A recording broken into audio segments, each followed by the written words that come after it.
শুভ সকাল আমার প্রিয় পরিবার, তোমরা সকলে কেমন আছো?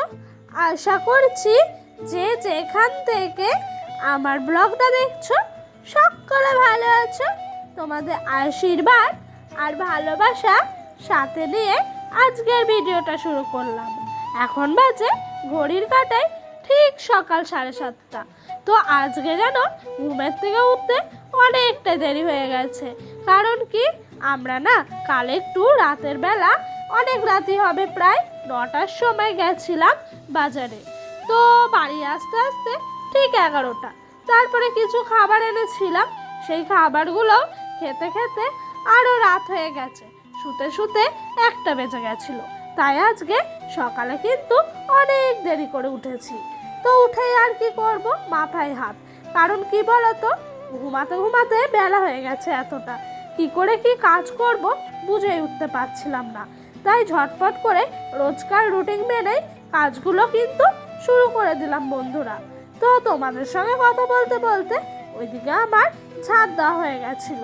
তারপরে এইদিকে নিয়ে চলে এসেছিলাম কালকে রাতে কিছু বাসনগুলো ছিল, ওইগুলোই একটু মাজা ধোয়া করতে। তো বন্ধুরা, জানো তো, আমার স্বামীর দৌলতেই আমার শ্বশুর বাড়িতে এত সুখ। প্রত্যেকটা মেয়েরই তার স্বামী যদি একটা শক্ত খুঁটি হয়ে দাঁড়িয়ে থাকে না, তাহলে কিন্তু তার স্ত্রীর অনেকটাই সুখ হয়। আগের ভিডিওতে তোমাদেরকে তো আমি বলেইছি যে মেয়েদের সবচেয়ে বড় পাওয়া হলো তার স্বামী। কারণ কি বলতো, তার স্বামীর আর্থিক অবস্থা যদি ভালো থাকে না, শ্বশুরবাড়ির লোক তার ওপর দিয়ে কোনো কথা বলতে পারে না। সেটা কিন্তু আমি প্রতিটা মুহূর্তে ফিল করি। তো আমাদের হয়তো আর্থিক অবস্থা খুব ভালো নেই, তবে যেটুকু আছে দিন আনা দিন খাওয়া ভাবে ঠিক চলে যায়। তো বন্ধুরা, তোমাদের সঙ্গে কথা বলতে বলতে এদিকে কিন্তু এই দেখো আমার জামা কাপড়গুলো কাঁচা ধোয়া হয়ে গেছে, একটু মেলে রাখছিলাম। আর জানো তো, এবছর আমার না এখানে দ্বিতীয় পুজো।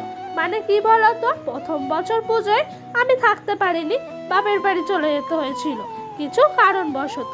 তো আগের বছর আমার বরের না একটু শরীর খারাপ ছিল, তাই মোটামুটিভাবে শপিংটা সেরেছিলাম।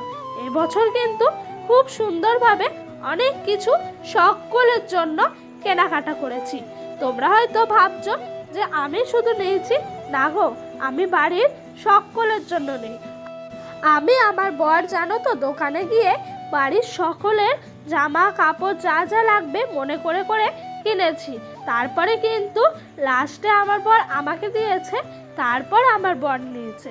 কিন্তু এভাবে কিন্তু আমরা খুব সুখেই আছি, জানো তো বন্ধুরা। তো দেখো, এদিকে জামা কাপড়গুলো মেলে নিচ্ছিলাম, আর সকাল থেকেই আকাশটা কেমন গুমসেনি গুমসেনি, আর গরমটাও কিন্তু অত্যাধিক লাগছে। কষ্টও হচ্ছে জানো আজকে না সকালের কাজগুলো করতে। ও বাবা, ডাকো ডাকো ডাকো।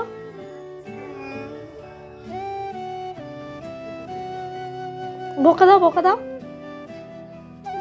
ব্রাশ করে দেখি দাও, ব্রাশ ব্রাশ করো। টাকা টাকা টাকা। এই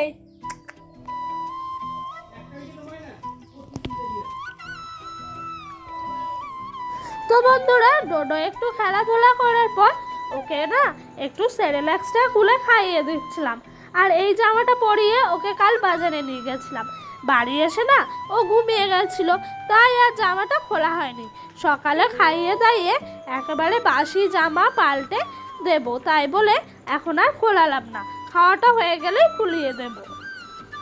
তো বন্ধুরা, জানো তো, প্রত্যেকটা মেয়েই না বিয়ের পর চায় আমার একটা কুঁড়ে ঘর থাকুক, কিন্তু সেই সংসারটা আমার হোক, আমি যা ইচ্ছা তাই করতে পারি, সেখানে যেন কেউ কোনো বক্তব্য না করতে পারে।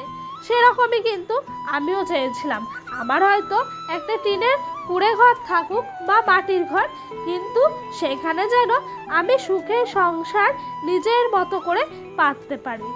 তো সত্যি কথা বলতে তখন হয়তো খুব ভাবে চেয়েছিলাম বলে ভগবান কিন্তু আজকে দিয়েছে। তা বলে আমরা আলাদা নয়, আমি শ্বশুর শাশুড়ি আমার বর সকলেই আছে একসাথে, কিন্তু সংসারটা আমি নিজের মতোভাবে নিজের মতো করে গুছিয়ে নেওয়ার চেষ্টা করি প্রতিনিয়ত। জানো তো বন্ধুরা, আমি না সংসারের প্রতিটা কাজ করি।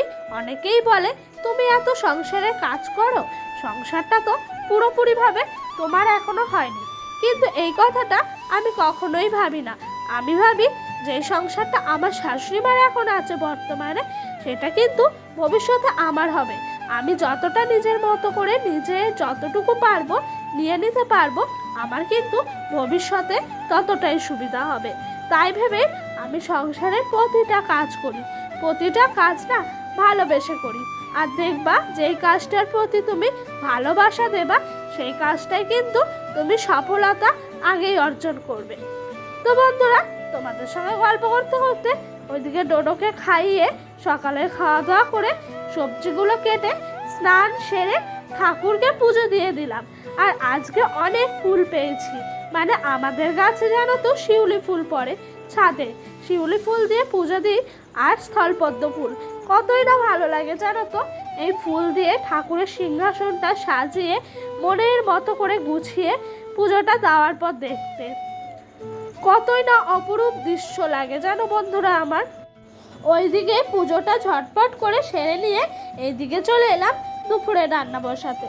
তো আমার শাশুড়ি মা ওইদিকে কাঠের উনানে ভাত বসিয়েছে, উনানেই রান্নাটা করব ভেবেছিলাম, কিন্তু কি জানো তো, যা বৃষ্টি শুরু হয়েছে উনানে না জল উঠে যাচ্ছে, তাই আর উনানে তরকারিগুলো করিনি, শুধু ভাতটা করেছি। আর জানো তো, আমাদের কড়াইয়ে তো 4-5 ছাই দিয়ে প্রলেপ দিয়ে রান্না বসাই, সেটাও না দিতে ভুলে গেছি, সেই কারণে আরই করা হয়নি। তো বন্ধুরা, এদিকে রান্না হয়েছে দুপুরে পটল আলুর তরকারি, আর সকালকার আলু চচ্চড়ি ছিল, আর ঝিঙে চচ্চড়ি। তো বন্ধুরা, চলো তোমাদের সুন্দর সুন্দর কিছু কমেন্টের উত্তর দেওয়া যাক। তো রীতা দিদি ভাই বলেছে আমিও কাঠের উনানে রান্না করি। তো হ্যাঁ গো, এখনো অবধি অনেকজনই আছো কাঠের উনানে রান্না করো।